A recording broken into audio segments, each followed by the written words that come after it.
Hello, this is lesson 1 for the MICU Airway course. This of course applies to anyone who's going to be managing airways. As in anything else in medicine, we always start out with what? A history and a physical. So what we're going to do is, first I'm going to do a history, and then I'm going to show you the things we do on the physical exam when we do our airway assessment. Remember, Christopher Columbus, before he sailed west to go east, sat down with the greatest map makers of the day and made absolutely sure he knew where he was going. Well, he forgot about North and South America, but let's forget about that. He now has a national holiday named after him, as well as having a circle named after him on the southwest corner of Central Park. So he must have done something right. So let's follow Christopher Columbus's lead and make sure we do a good evaluation before we proceed into managing the airway. So first we're going to do the history. So I have our volunteer here, Leora, from the medical school, and I'm going to ask her a few questions. And I'm going to give you a spoiler alert. I'm going to tell you whether it's going to be good news or bad news. I'm getting ahead of time, okay? First, this is the good news. Hi, have you ever had any trouble with anesthesia before? No, I haven't. Have they ever specifically said you had any trouble getting the breathing tube put in? No. So there you have it. I mean, it's a pretty simple thing, but it's the kind of thing you want to do before at the beginning of every airway assessment, which is to check out and ask them if they ever had any trouble. Now, spoiler alert, we're going to have a few things that tip us off, first in a subtle way and then in a more blatant way, that there might have been trouble with the airway management earlier, okay? Hi, have they ever told you ever had any trouble with getting the breathing tube in?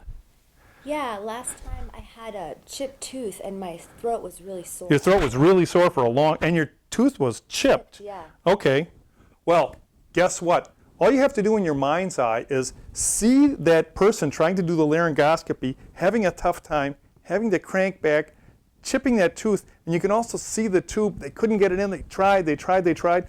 Now the person has a terribly sore throat.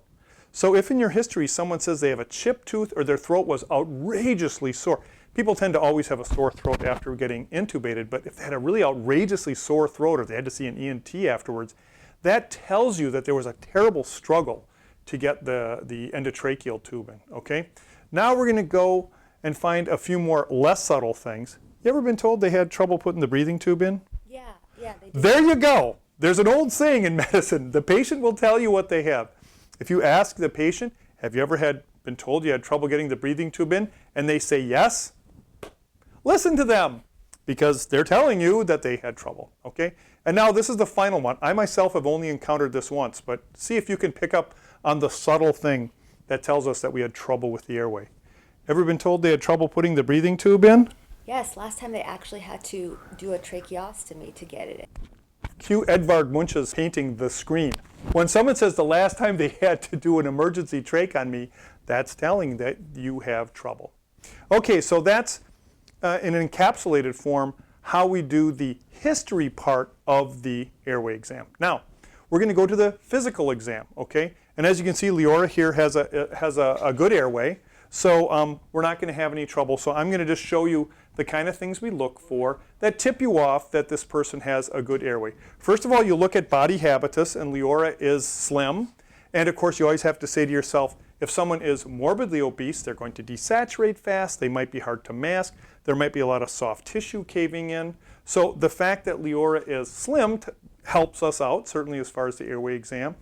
You can see that there's been no scars or radiation or anything. Sometimes you'll see a patient and they've had a radical neck dissection, or you can see obvious scarring, or you can see contractures. In people with congenital abnormalities, you might see in the children, you might see Pierre-Robin.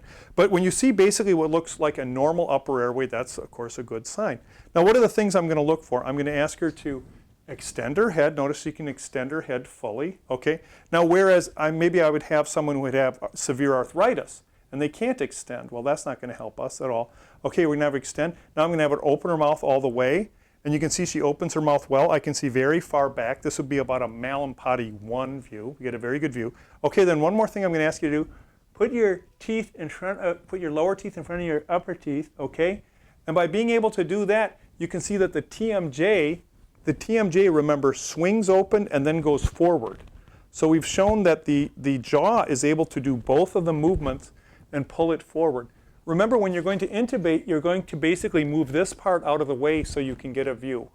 And Leora has shown us that both from the physical exam overall, the ability to move her neck, the ability to move her jaw and her mouth is all good. Also, she doesn't have big overriding teeth. Obviously, the hardest thing to intubate would be what? A baleen whale, right? The teeth come all together like this. If someone has really big teeth, that would tip you off that that's a problem. Another thing, show me your teeth. The teeth are in good repair. Sometimes you'll see teeth that are very rotten or they're barely hanging on, and they're much more likely to break off. So for all those reasons, we can see that the physical exam here shows that we have what looks like a good situation for intubating. And one final thing, Leora doesn't have a beard, no surprise, but the day will come when you see a guy with a big beard or you see a guy with a big mustache, and not so much for intubating, but certainly for mask ventilating. It's very hard to mask ventilate when there's a big beard, okay? So there we have it, the airway evaluation, history, and physical exam.